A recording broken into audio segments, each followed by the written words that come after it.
elements of the Greenland concept that you can tell? Denmark signed off on this? Are they on board with this concept? Is the U.S. going to actually take ownership of how would it be any different than the current situation? The U.S. can... Do you think there's a possibility that the UK or France could join the Board of Peace? President Putin has said that he may use frozen Russian assets to pay for his entry to the Board of Peace. Are you inclined to let him do that? How many times do you think you'll meet with the Chinese president this year? Please tell us who your Fed pick is, sir. Someone from Wall Street? Hello, everybody. So we have a nice calm flight. I think the trip was great. We had a lot of good response, even from the fake news. And I think Greenland's going very well. It's in negotiation. And I think what we did today was great. It was great. It's going to be a great board. That'll be a board, I think, like no other. Right? That's a board like no other. A lot of people joining. We just went out with the letters, and a lot of people are joining. Now we have a flight back, and we'll be landing in 4 hours and 45 minutes. And I'm going to be very late for a dinner, but that'll be okay. What are some of the elements of the Greenland concept that you can tell? There was really a negotiation, but it's infinity. The time limit is infinity, meaning there is no time limit. It's forever. It's you hear about 99 years, 50 years. It's forever. That was discussed. We can do anything we want. We can do military. We can do anything we want. And it's being negotiated, and let's see what happens. I think it'll be good. Would the U.S. have no price? There's no purchase price. Would the U.S. have pockets of sovereignty over parts of? We have a lot of great things in the deal, and don't forget they're also good for Europe, because when we're good, they're good, and if we're not good, that's not very good for them, because we hold it all together. We're holding it all together. Does that actually give you control of land in Greenland? Does it give U.S. control ownership of land? Do whatever we want to. We're all going to work together, and actually NATO is going to be involved with us. We're going to be doing in conjunction, parts of it in conjunction with NATO, which is really the way it should be. But to be clear, will the U.S. own that? Have any expense, because we're not going to have expense. Other than building the Golden Dome, we're going to build the Golden Dome. And we'll have participation in that also. The cost of the Golden Dome, we'll have participation in that also, meaning with the expense of it. And it'll be like no other. I mean, our technology is incredible. Is Denmark signed off on this, or are they on board with this concept? Is Denmark on board with this concept? I think everyone likes it. I think. I'll let you know in about 2 weeks. Have you spoken with Denmark about this plan? Secretary General Mark is a great guy. He's a great guy, and he's spoken to everybody. And when you spoke with the NATO Secretary General, did you talk about U.S. military presence in Greenland? About military We presence? talked about everything, and you saw him yesterday. He was interviewed on Brett Baer, and he was very happy. He was very convinced this is a good deal for everybody. On Ukraine, how did your conversation go with President Zelensky? We had a conversation. I've had numerous conversations on Ukraine. It'd be nice to end that war. It costs us nothing. We make money. I don't want to make money, but we make money. Whereas Biden spent $350 billion stupidly and lost a lot of money. But it's not about the money. It's about 25 to 30,000 soldiers a month, mostly soldiers.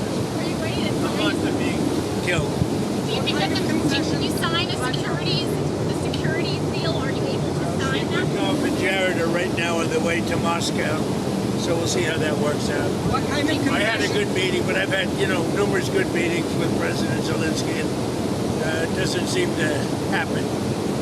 It's funny, I put out a 35-year war in a day, a 32-year war in 2 days, and other wars, the worst was like 4 days. And this one goes on and on forever, and actually they may have been more complex.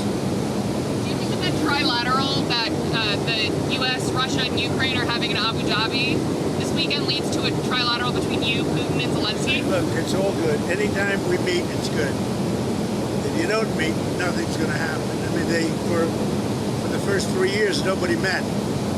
Under Biden, nobody met. And you know one thing, if you don't meet, nothing's going to happen. So we are meeting, and we'll see what happens. I hope we can save a lot of lives. That's all. Mr. President, what kind of concessions does Vladimir Putin need to make at this point? I mean, he'll make concessions. Everybody's making concessions to get it done. Europe is going to be a part of it. It's got to be a part of it. Look, it's more for Europe than for me. I mean, I'm doing this more for Europe than for me. I'm doing it to save lives, number one. I'm doing it secondarily for Europe. I'm not doing it so much for the it doesn't affect us very much. Other than the loss of lives, you know, we're not affected by this deal. It's thousands of miles away. We're separated by an ocean. But I have an ability to get things done like this, and we'll see if I can get it done. I mean, it would never have gotten done. I thought Putin wanted the whole thing. Maybe he does, but he's not gonna be going there unless we don't make a deal. But we had a good meeting today with President Zelensky. I think a very good meeting. What's the main holdup? What's the main holdup to getting a deal? The main holdup is the same things that have been holding it up for the last year. Look, this is a war. This is Biden's war. This isn't my war. This is a war that should have never happened. But it's complex because you have beats and bounds. You have streets. You have rivers. You have everything. You know, where does it end? So it's a little bit complicated. But I've had that in 5 of the other wars. You know, there are beats and bounds. It's a location. It's boundaries. And I got them done fast in days. And this one is just going on. You know, what's happened here is there were times when Putin didn't want to make a deal, times when Zelensky didn't want to make a deal, and it was like opposite times. Now I think they both want to make a deal, but we'll find out. Did something change that makes you think that Putin and Zelensky now are serious about it? I don't make any predictions. There are no changes. I think that President Putin would like to make a deal. I think that President Zelensky would like to make a deal. What did Zelensky say today? I mean, he came all the way there to meet you. What did he say? He said he'd like to make a deal. I mean, you know, there's not much you can say. People know the parameters. It's not like, you know, we're discussing things that have been discussed for 6 or 7 months, and he came and he said he wants to make a deal because I wasn't necessarily sure. I think he should want to make a deal. It's pretty tough. Back to Greenland. Can you elaborate more on we're trying to understand what exactly the concept is here. Is the U.S. going to actually take ownership of it? We'll have something in 2 weeks. There's a good spirit to get something done, and we have to have a strong freedom. We have to have the ability to do exactly what we want to do. We have a great military. I built a great military. I did this in my first term. And continuation, big continuation. I think what we did with the defense companies was very important too, because we need things faster. We have the best weapons in the world by far. We showed that last week with Venezuela. We have the best weapons in the world. We have to make them faster. How would it be any different than the current situation? The U.S. can... Much different, much more detailed, much more generous to the United States. It's a much more generous deal. It has to be. And we're building a golden dome, and you see the way it works. That is so much better for us and for Europe to have that piece of ice covered by the Golden Dome. Do you think there's a possibility that the UK or France could join the Board of Peace? Well, I think they're going to want to. Look, most countries, some countries have a prohibition and they're going to their legislatures and getting out. In most countries, the Prime Minister or the President can sign. You saw a lot of them today. Don't forget, the letter only went out 2 days ago. We had almost 30 people already at very important countries. But there are some countries, like Italy, who told me she wants to sign. She wants to be desperately, but I think she has to go back to her legislative branch. And we have that with Poland, too. He said we want to, I mean, I was the one that endorsed him. He's great, by the way. He's doing a great job, Carol. But he has to get an approval. Some have to get an approval, some don't. Most don't, but some do. They have, a legal requirement to get an approval. Do you envision being chairman of the Board of Peace past your second term in office? I have the right to be if I want. I'll decide. We'll see what happens. But they'd like me to be.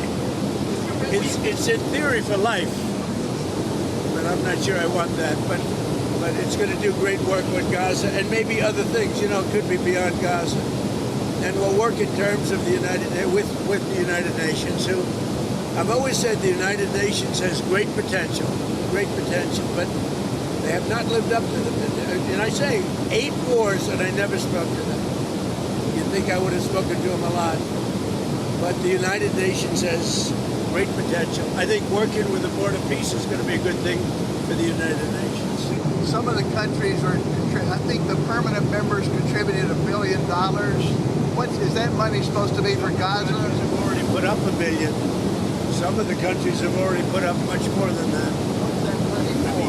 And that's a lot of money, but it's nothing compared to the value of peace. Peace is so destructive for everyone, even countries that aren't involved. It's so destructive for everybody when you have wars.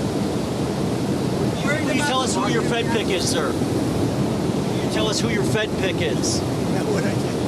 I'll be telling you soon.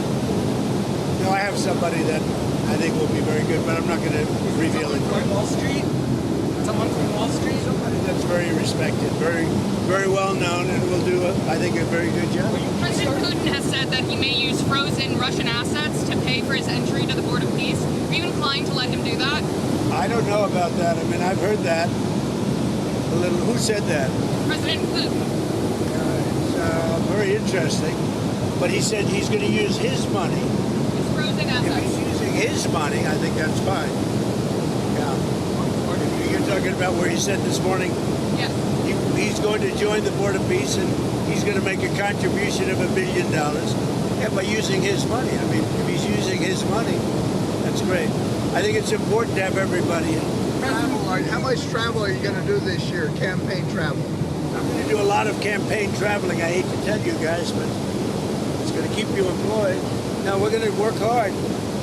The only problem with that question is, for whatever reason, it's a deep down psychological reason, sitting presidents that won, even that won big, we won big, all 7 swing states, a popular vote, sitting presidents don't seem to do well in the midterms. I guess over a 50-year period, they won twice. So I don't know what that is. That's something down deep. You'd have to ask a psychiatrist about that. But we should do great. We won the election big. The border is now great. The border is the best we've ever had. The border is the best there is anywhere in the world. Look at some of the European countries, what happened. They wish they had our border. And they tell me that openly. They wish they had our border. And they have to do something about immigration. Mr. President, how many times do you think you'll meet with the Chinese president this year? I'm going to make a trip. I'm going in April. He'll come toward the end of the year. And I look forward to seeing President Xi. I've always had, his wife is fantastic. He's an amazing guy. And I've always had a great relationship. President Xi of China. Always had a great relationship with him. It was a very strained relationship during COVID. But now it's an excellent relationship. Look, you see that. Look at all the farm product they're buying. The soybeans, they're buying a lot of soybeans. And that makes our farmers happy. And that makes me happy. Thank you very much, everybody. Thank you. We saw the bruising on your hand. Are you okay? Very good. You good? I clipped it on the table. So I put a little, what do they call it, cream on it. But I clipped it. I would say, take aspirin if you like your heart, but don't take aspirin if you don't want to have a little bruising. If you take I take the big aspirin. And when you take the big aspirin, they tell you you're bruised. The doctor said, you don't have to take that, sir. You're very healthy. I said, I'm not taking any chances. So anyway, but that's one of the side effects of taking aspirin. Thank you very much, everybody. Appreciate it.